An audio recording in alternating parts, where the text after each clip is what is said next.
मग तुमच्या जन्म मृत्यूची पीडा जाईल. चित्त म्हणजे जाणीव. ही जाणीव आपल्याला कळते हाच चिदानंद. तुम्ही चिदानंद स्वीकार करून भोगता की तो आपोआपच आहे तो भोगता? असे असल्यावर मग कोणी एक चिदानंद आहे तो कसा प्राप्त होईल याची तुम्हाला माहिती हवी आहे काय?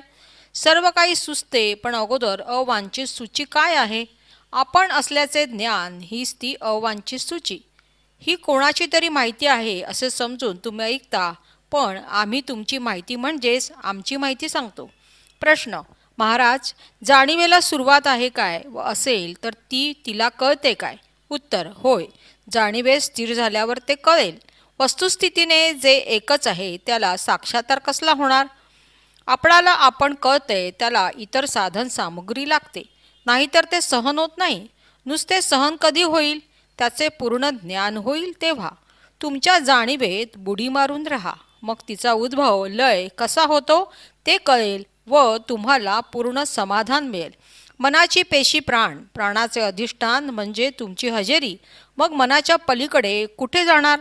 पलीकडे म्हणजे अलीकडे, अलीकडे म्हणजे आधी असा अर्थ घ्या. स्वतःला देहाचे लोडणे मानता म्हणून तुम्हाला इकडे तिकडे खालीवर आपण जाणार असे वाटते.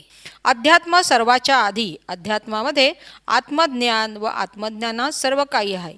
मानवाची मोठी चूक म्हणजे त्याला पलीकडे जायचे आहे असे तो म्हणतो. देहाचे रूप हे खाद्य आहे म्हणजे ते टाकाऊ आहे. देहात जे प्रेम आहे ते आवडते म्हणून तो चिदानंद. अध्यात्माला परब्रह्म म्हटले तर ज्ञानाला ब्रह्म म्हणता येईल.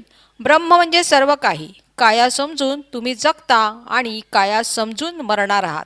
रक्तामासाचा गोळा हाच तुमच्या दृष्टीचा सोहळा. आपले रूप म्हणून चिदानंद म्हणजे मिळवलेला आनंद नव्हे, जो आपोआप आहे तोच चिदानंद.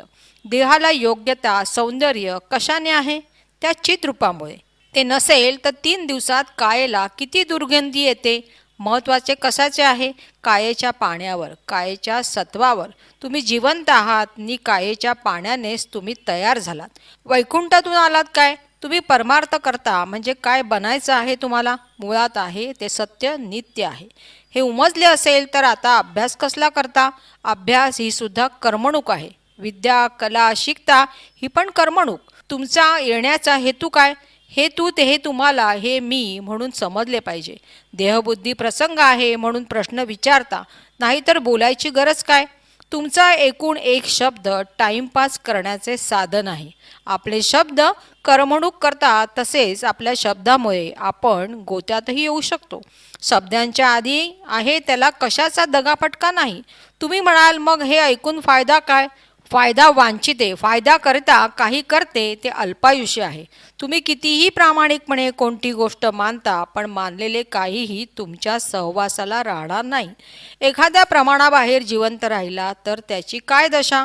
अन्नाच्या रसातून निर्माण झालेले आणि अन्नावर जगणारे किती शाश्वत असेल हे सर्व ओळखून प्रेम करा सगळ्यांवर.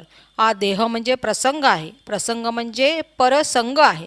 तुमचे ऐकून आमची संसाराची इच्छा राहणार नाही वगैरे कल्पना घेऊ नका, पण यातले काहीही टिकणार नाही एवढे लक्षात ठेवा. स्त्री वा पुरुष हे अन्नाच्या आकृतीचे नाव, म्हणून स्त्री वा पुरुष असे म्हणणे खोटे आहे. ऐकून लक्षात ठेवा. लक्षात ठेवणारे लक्ष पण राहणार नाही, हे फक्त जाणा. कुठे प्रेम नि आत्मप्रेम एकमेकाला एकमेक सहन होतात तोपर्यंतच ठीक. शाश्वत प्रेम कोणाचे कोणावर आहे? स्वतःचे स्वतःवर तरी आहे का? हे ऐकल्याने कोणतेही प्रेम निरुपयोगी ठरत आहे. हे असे काय तरी आपल्यापेक्षा दुसऱ्यावर प्रेम जास्त करा. आपोआप जे काय होते आहे ते यथार्थ आहे. यात फरक करून तुम्ही दया वगैरे करायला जाल तर ते त्रासदायकच होईल. लोकांचे आयुष्य पुष्कळ वाढवले तर लोकसंख्या अफाट वाढेल व लोक खातील काय? दयाधर्माने तरी तो सुखी झाला का? राजाला किती भय असते. जेवढी बढाई वाढते तेवढी ती त्रासदायक होते. म्हणून तुकोबा लहानापेक्षा लहान व्हायला मागतात. कोणी भक्त किती गरीब असतो, परब्रह्मा इतकी गरिबी मागतो. परब्रह्माकडे काहीही नाही. परब्रह्मासारखे सुख समृद्ध कोणी नाही, तसे दरिद्रीही कोणी नाही. गुरुकृपेने नामारूपाचा लय होतो. सद्गुरू म्हणजे परब्रह्म, पूर्ण ब्रह्म असे म्हटलेले आहे. पण त्याच्याकडे गरिबी कोणी नाही. लोक म्हणतात परब्रह्म आहे, पण परब्रह्माला याची कल्पना नाही. ज्याला तुम्ही जपता त्याचे भवितव्य काय तर ते जाणार आहे.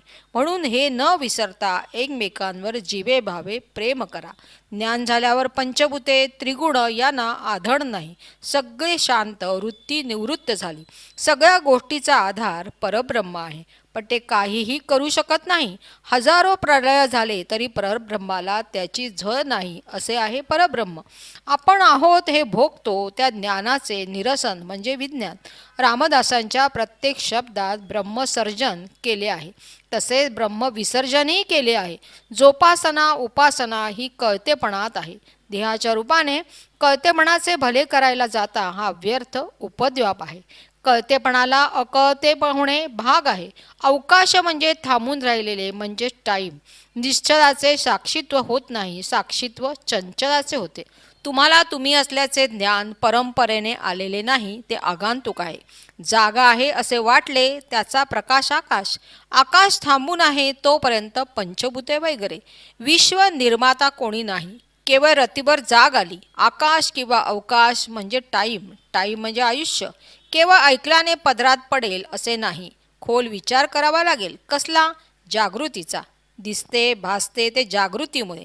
जागृती ओळखा, मग तुमच्या जन्ममृत्यूची पीडा जाईल. मोक्ष भिक्ष काही नाही. तुम्ही आहात ते सुचलेत यासाठी काही केलेत काय? नाही, कारण ते स्वयंप्रकाश आहे. सद्गुरू कृपेशिवाय तुमची जागृती तुम्ही ओळखू शकत नाही. आपला आपण कोणी शोध घ्यायला मागतो त्याच्यावर गुरुकृपा होते. कोट्यावधी आनंद भोगाल, पण कोणताही आनंद त्या वेळेपुरतात. नंतर शिल्लक काय त्या आनंदाची? जप तप करून मोठी योग्यता येईल, पण सर्व अनुभवाला मोक्ष देणारे तुमचे आत्मज्ञान आहे. मूर्ती ध्यानात धरण्याच्या निमित्ताने तुम्ही असल्याचे ज्ञान तिथे थांबून राहते.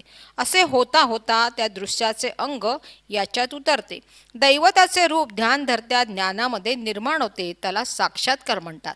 तरी ज्ञानाचे मूळ कळण्यासाठीच याचा उपयोग. देह आणि प्राण असताना देहाचे मूळ कळले पाहिजे. ज्याची प्रज्ञा स्थिर झाली तो स्थितप्रज्ञ. कळतेपणाने आकलन होण्यासाठी गुरुभक्ती पाहिजे. शुद्धेच्या शांतीसाठी माणसाला केवढं करावं लागतं? जाग झोप क्षुधा तृष्णा या अवस्थांचा जन्म झाला आहे, आत्म्याचा नव्हे. काहीच खरे नाही. इथून तिथून ही सगळी एक मौज आहे. ऐशी विवेकांची कामे भ्रमू नये भ्रमे. तुम्ही अवस्थातील सत्य नित्य आहात.